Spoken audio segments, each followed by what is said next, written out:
여러분, 저는 지금 창세기부터 이어나가고 있는데 야곱이란 인물을 참 사랑합니다.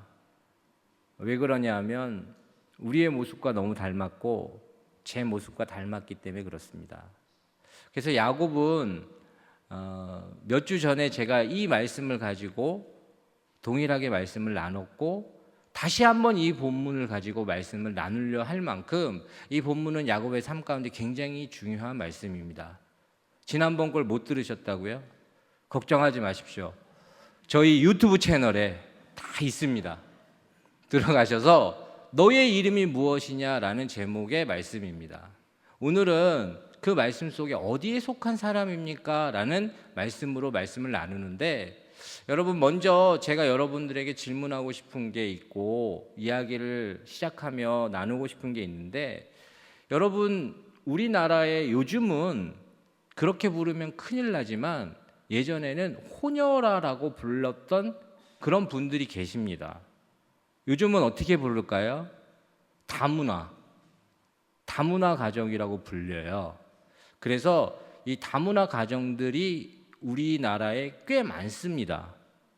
생각보다 굉장히 많은데, 제가 예전에 그 인생극장이라는 그 TV 프로를 보는데 이분이 생김새는 완전히 서양 분이에요. 딱 보면 이분은 영어를 쓰실래나 독일어를 쓰실래나 이런 느낌이 드는. 그런데 이분이 어떤 분이냐, 말을 한마디 하시면 전라도 사투리를 쓰시고, 이분이 제일 좋아하는 음식이 김치찌개였습니다. 그래서 너무 잘 드시더라고요. 그리고 그분이 가장 사랑했던 사람이 누구냐라고 물어본다면 그는 항상 어머니를 가장 나는 사랑합니다라고 이야기하는 전형적인 우리나라 사람이에요. 정서가 똑같죠. 그런데 그의 생김새가 완전히 서양 사람이에요. 그러니까 얘기를 들어보니 아버지가 미군이셨고 어머니가 한국 분이셨던 거예요. 그런데 어머니는 거의 안 닮고 아버지의 그 유전자를 많이 닮아서 전형적인 서양 분인 거예요. 근데 이분이 한 50 정도 되셨는데 혼자 살고 계시는 거예요. 그 혼자 살고 있는 그분에게 기자가 질문을 합니다. 혼자 사시면 외롭지 않냐? 그랬더니만 이분이 조용히 그런 이야기를 하더라고요. 무슨 이야기를 하냐면, 나는 이곳에서 언제나 이방인으로, 주변인으로 살아왔습니다. 어쩌면 평생 나는 이방인으로, 주변인으로 살아왔는데 내가 가진 이 아픔을 내 자녀에게 물려주고 싶지 않다라고 얘기를 하더라고요. 그 얘기를 딱 듣는데 참 이분이 아팠겠구나, 많이 힘들었겠다. 이분은 그 아픔이 너무 컸기 때문에 그것을 자녀에게 동일하게 물려주는 것을 두려워할 만큼 그는 이 땅에 살아가는 그 현실이 만만하지 않았던 겁니다. 그래서 제가 이 주변인이라는 이 단어에 주목하며 이 사전적인 의미를 한번 찾아봤어요. 그랬더니만 이 주변인은 어떤 사전적인 의미가 있냐? 서로 다른 문화의 경계에 위치하여 어느 쪽에도 귀속할 수 없는 사람이라는 의미, 그리고 덧붙여서 둘 이상의 문화를 공유한다는 것은 다양한 문화를 향유할 수 있다는 특권이 되기도 하지만, 한편으로는 서로 다른 문화에 완전히 적응할 수 없다는 뜻이기도 하다. 이렇게 사전적인 의미를 갖고 있더라고요, 주변인이.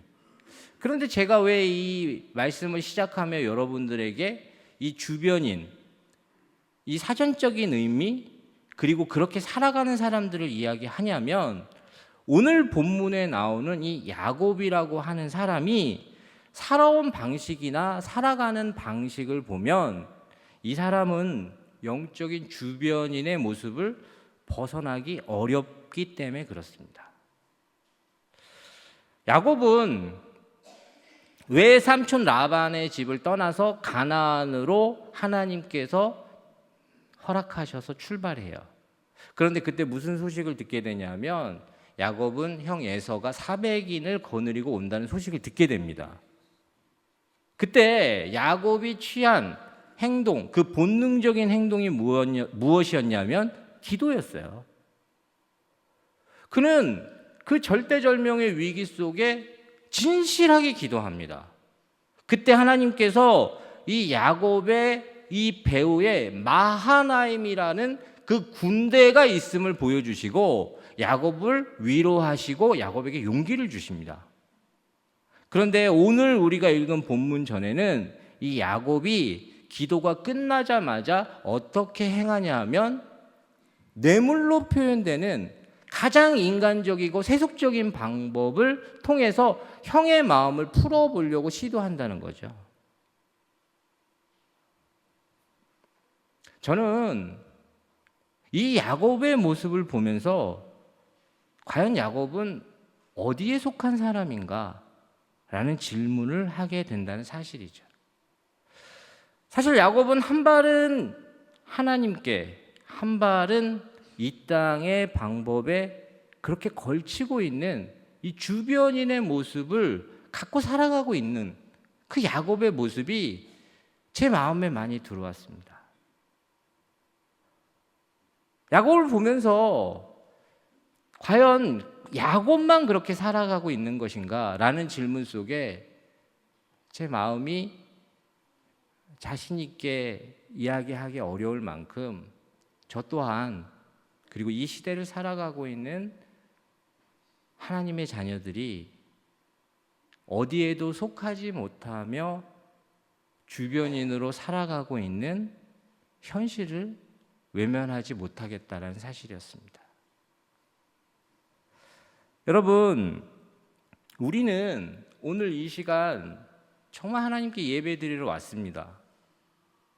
그러나 이 예배당을 나서는 그 순간부터 어쩌면 우리 자녀를 대하는 그 순간부터 아니면 현실적인 어려움을 부딪히는 그 순간부터 사실 우리의 예배드리는 이 모습, 온전하게 예배드리며 하나님을 찬양하는 이 모습이 사라지고 치열한 삶의 현장에서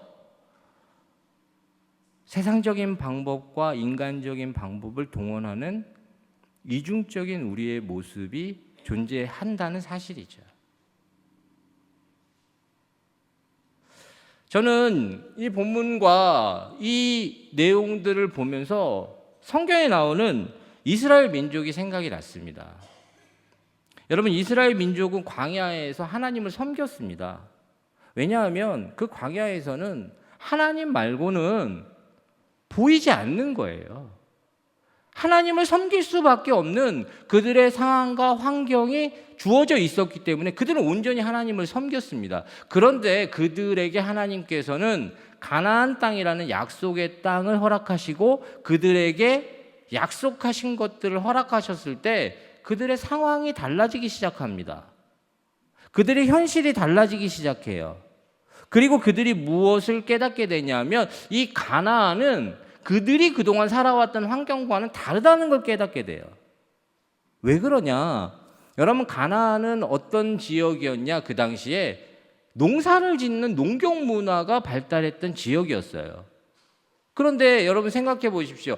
이스라엘 민족이 무엇을 하면서 살아왔던 사람일까요? 그들은 철저하게 유목민이었어요. 가축을 기르면서 살아왔던 사람이고 40년 동안 광야를 유리방황하면서 여러분 그들이 그렇게 살아왔는데 농사를 지으면 농사가 잘 될까요? 당연히 안 되죠. 해본 적이 없는 농사인데 따라 지은 것뿐입니다. 그런데 그들이 눈을 돌려보니까 무엇을 발견하느냐? 가나안 땅에 원래 살고 있었던 그 가나안 족속들은 농사가 그렇게 잘 되는 거예요. 그래서 그들이 물어보습니다. 아니, 우리는 이렇게 잘 안 되는데 왜 당신들은 농사가 이렇게 잘 됩니까? 그때 새로운 사실을 그들이 이야기해 주기 시작합니다. 아, 우리가 농사를 잘 짓는 이유는요, 우리가 믿는 그 바알신이 농사를 잘 되게 합니다. 여러분, 바알 신은 어떤 신이냐면 그 가나안 지역에 있는 토착 신이었고, 그들은 그 바알 신이 농사를 잘 짓게 해준다라고 그렇게 믿으면서 농사를 지어오면서 살았던 거예요.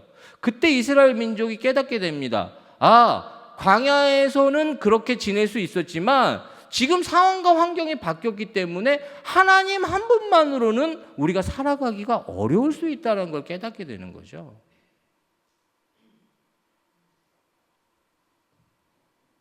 이 사실을 생각하며 이스라엘 민족들은 가나안에 살려면 하나님 한 분으로는 안 될 것 같은 생각이 찾아오자 그들은 갈등하기 시작합니다. 무엇을 갈등합니까? 상황과 환경이 달라졌기 때문에 그동안 살아왔던 방식으로만은 살기 어렵다는 거예요.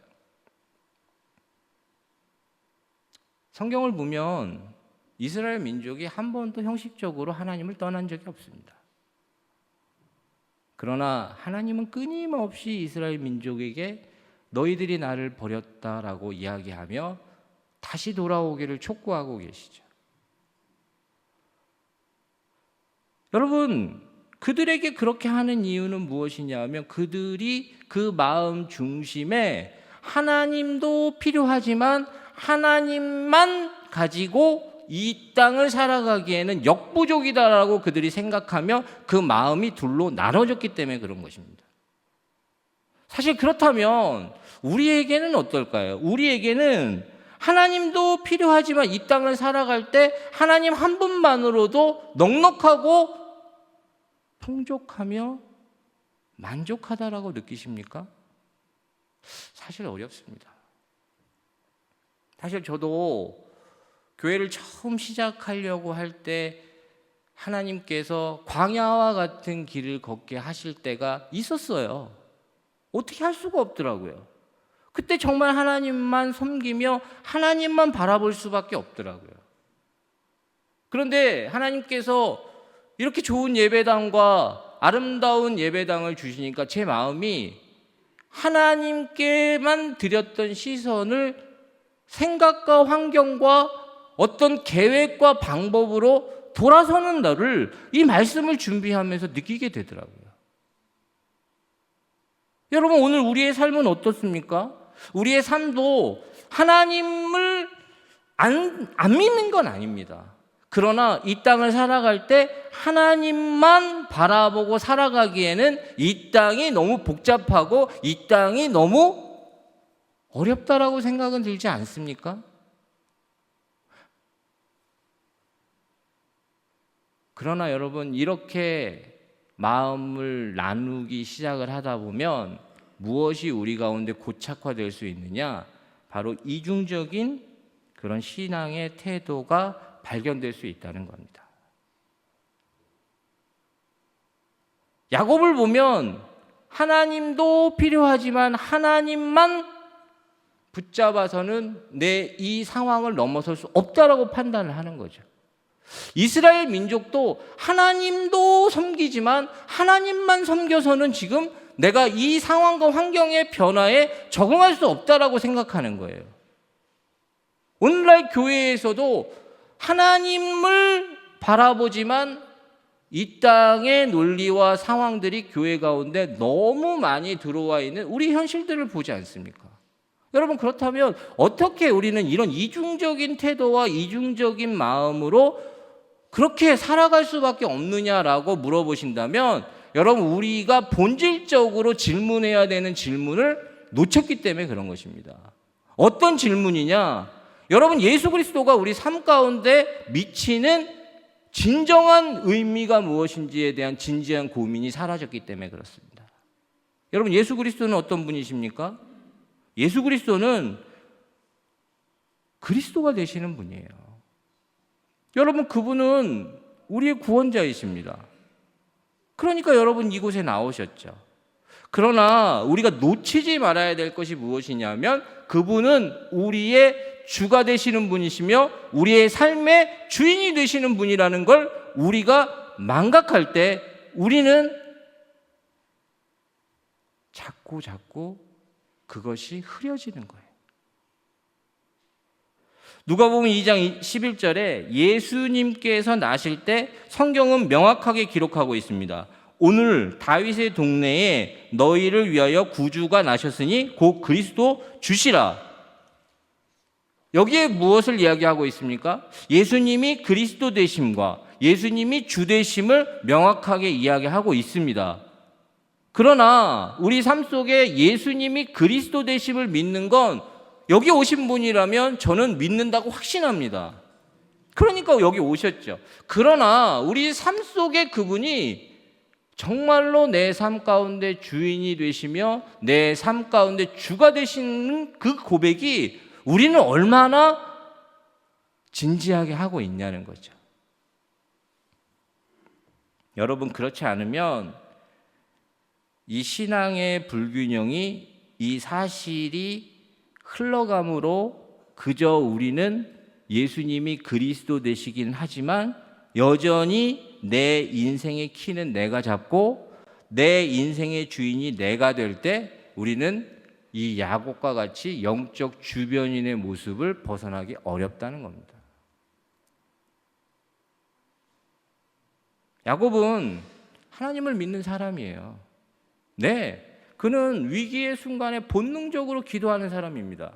그러나 그의 삶 가운데 하나님께서 어떻게 일하시고 어떻게 행하셨는지에 대해서 수없이 얘기해 주시고 수없이 나타나 주시고 수없이 은혜 주셨지만 그의 인생의 주인은 여전히 그 야곱 자신이기 때문에 그는 어디에도 속하지 못하는 사람으로 살아갈 수밖에 없다는 거죠. 저는 여호수아서나 이 성경의 구약에 나타난 신앙들을 가끔 볼 때 당황하는 것이 있는데 그거 무엇이냐면 하나님께서 가나안 땅에 들어가서 그 땅을 진멸하라고 합니다. 잘 모르는 사람들은 이걸 가지고 굉장히 시험에 들 수도 있어요. 왜 사랑의 하나님께서 그런 일을 행하시느냐? 사랑의 하나님께서 어떻게 그들과 함께 이스라엘 민족이 살 수 있는 방법은 없었을까라고 물어보는데 여러분, 하나님께서 그들을 진멸하기 위하고 진멸하길 원하시는 유일한 방법은 무엇이었냐? 그들이 그 말씀에 순종하여 하나님도 많은 방법들 중에 하나가 되길 원치 않으시는 하나님의 의도가 있었던 거예요. 하나님께서 그렇게 하시는 이유는 무엇이냐? 그들을 진멸하는 이유는 그들의 죄악이 이미 하나님 보시기에 다 작고 그 죄악으로 인해서 그들을 진멸하는 이유는 이스라엘 백성이 가나안에 정착할 때 그들이 믿는 신과 그들이 믿는 문화를 통해서 그들이 무엇을 결정할 수 있느냐? 하나님이 하나님 되심보다는 하나님이 내 삶을 도와주시는 분, 내 삶 가운데 어떻게 보면 내가 하고자 하는 일을 더 잘되게 하시는 분 정도로 생각하며 그들은 하나님을 많은 방법들 중에 하나로 놓는 그런 어처구니 없는 일들을 그들이 행할 것을 알고 있었기 때문에 하나님은 그렇게 하시는 겁니다. 여러분, 이게 확 안 와닿으시면 오늘날 우리 얘기로 제가 돌아서 보겠습니다. 여러분, 하나님의 음성을 구하시죠? 간절히 구하시지 않습니까? 근데 잘 들리십니까? 저도 하나님의 음성을 간절히 구할 때가 참 많죠. 목회자니까. 그런데 제가 무엇을 발견하게 되었냐면 하나님의 음성이 들리지 않을 때를 가만히 살펴보니 내가 하나님의 음성을 구하지만 하나님의 음성에 순종하려고 하는 마음의 태도가 없을 때 하나님의 음성이 들리지 않더라고요.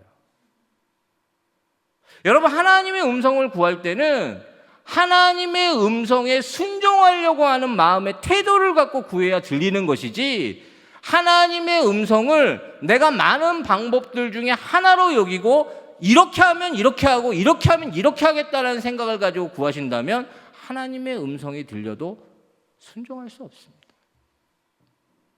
오늘날 이것이 우리에게 그대로 펼쳐질 때 우리는 그냥 하나님의 음성을 어드바이스 정도로 도움말 정도로 생각하며 들으려고 하기 때문에 그 이중적인 모습이 우리로 하여금 영적 주변인의 삶을 청산하기 어렵다는 사실이죠. 저는 이 야곱이 취한 이 이중적인 모습을 정의하자면 하나님도 기도를 통해서 조치를 취해 놓는 거예요. 그리고 뇌물로 표현되는 인간적인 방법으로 형의 마음을 달래보겠다는 그의 생각으로도 조치를 취해 놓는 겁니다. 여러분, 근데 하나님도 조치를 취하고 세상적이고 인간적인 방법으로 조치를 취하면 이제 걱정이 사라져야 되는 거 아닙니까?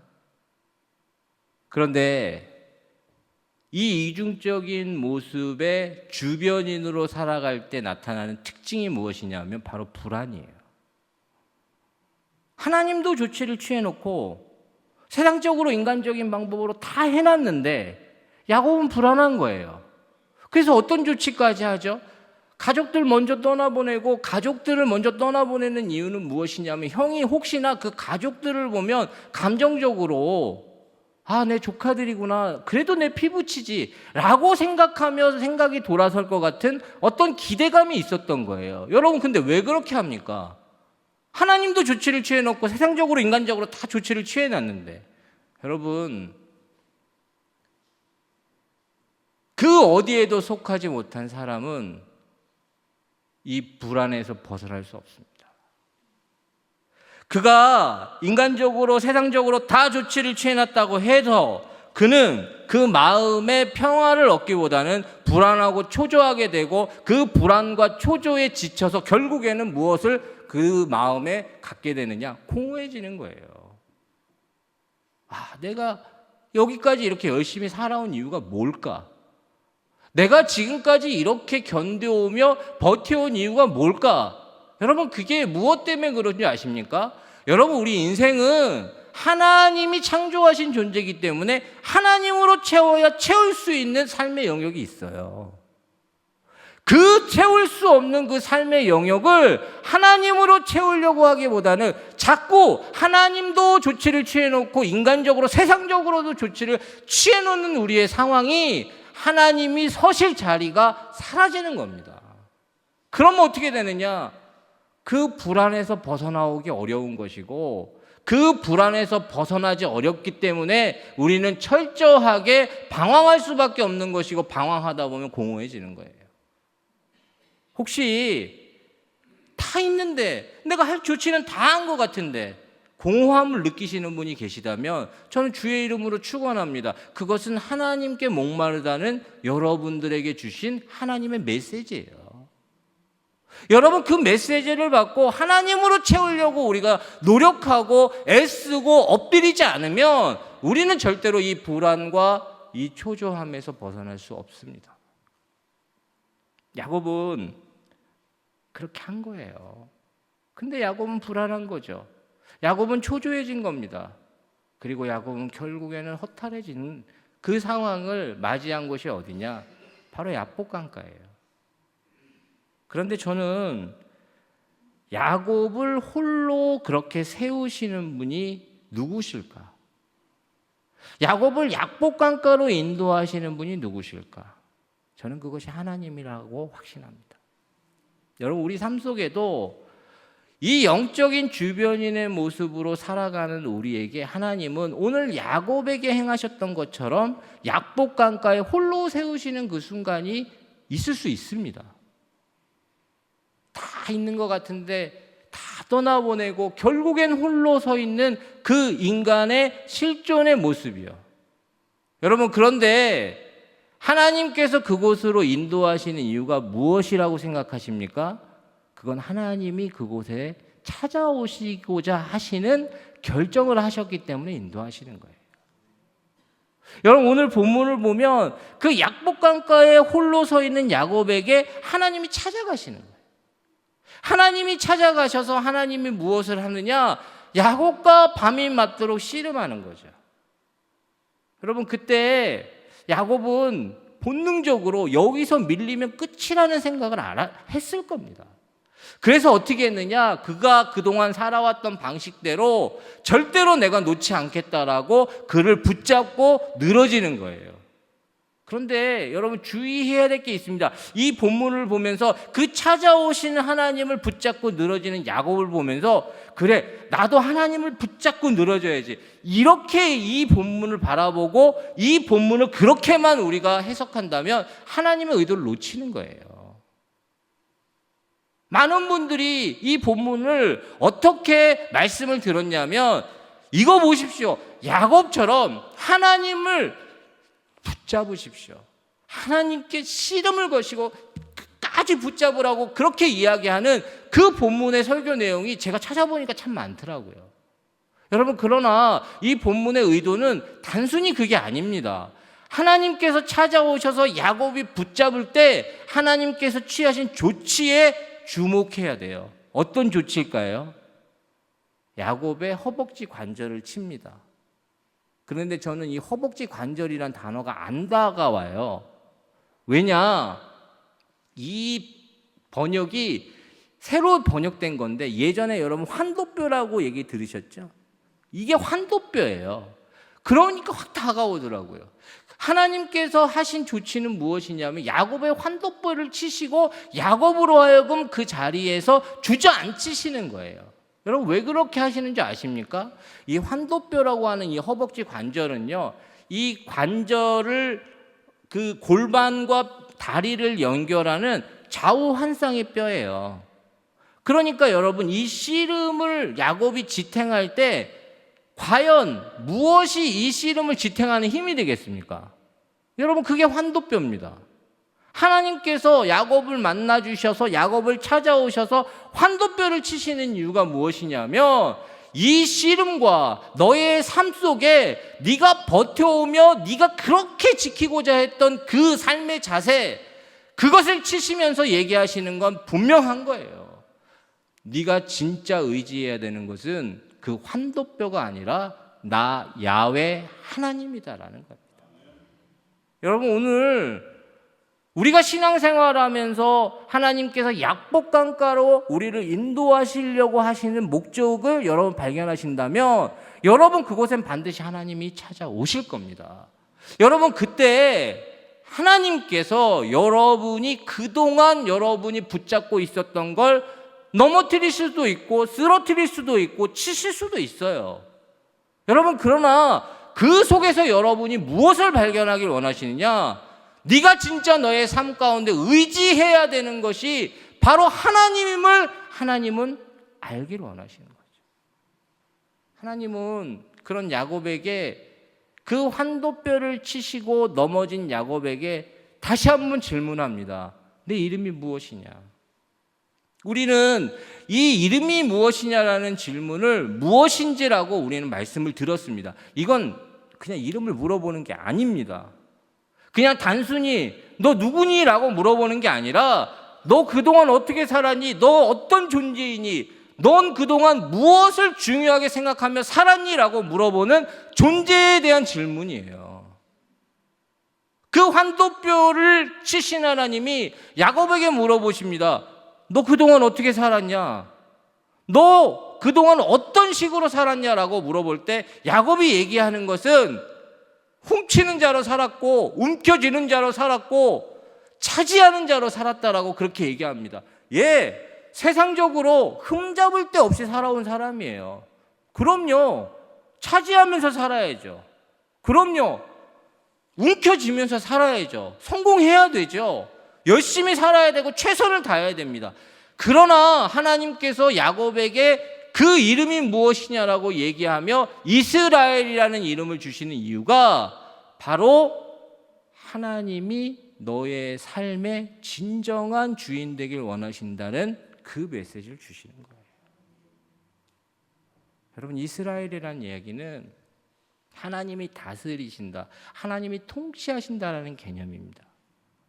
여러분 하나님이 다스리고 하나님이 통치하신다는 개념은 하나님이 우리의 삶의 주인 되셔서 그가 원하시는 대로 우리를 좌지우지한다는 게 아니라 어디를 가서 무엇을 하든 간에 나는 너를 책임질 것이고 사람들은 다 너를 잊어도 나는 너를 잊을 수가 없을 것이고 사람들은 다 너를 포기한다 할지라도 나는 너를 포기할 수 없다라고 얘기하는 것이 이스라엘이며 그것이 통치와 다스림의 개념이에요.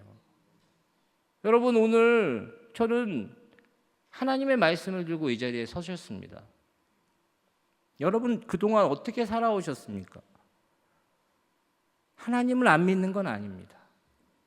그러나 하나님도 필요하지만 하나님 이 땅을 살아가는 데는 하나님만 가지고는 살 수 없습니다.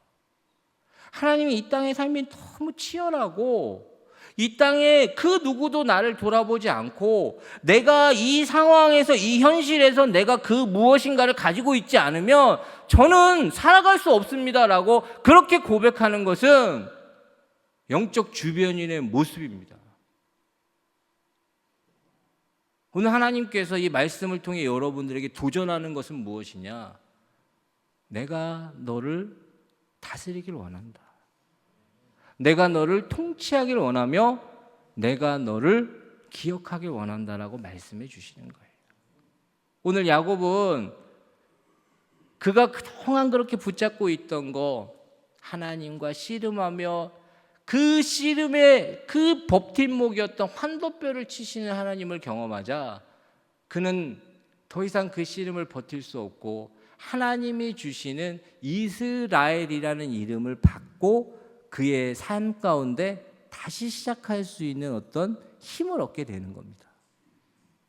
여러분, 그가 잡고 있었던 걸 놓기 시작하자 그는 하나님이 주시는 평강이 무엇인지를 깨닫게 되는 것이고, 오늘 우리가 읽진 않았지만 야곱은 그 환도뼈를 침을 당하고 다리를 절며 해가 돋는 그 분이엘, 하나님의 얼굴이라는 그 분이엘에서 그동안 자신이 한 번도 경험하지 못한 그 평강을 누리는 거죠.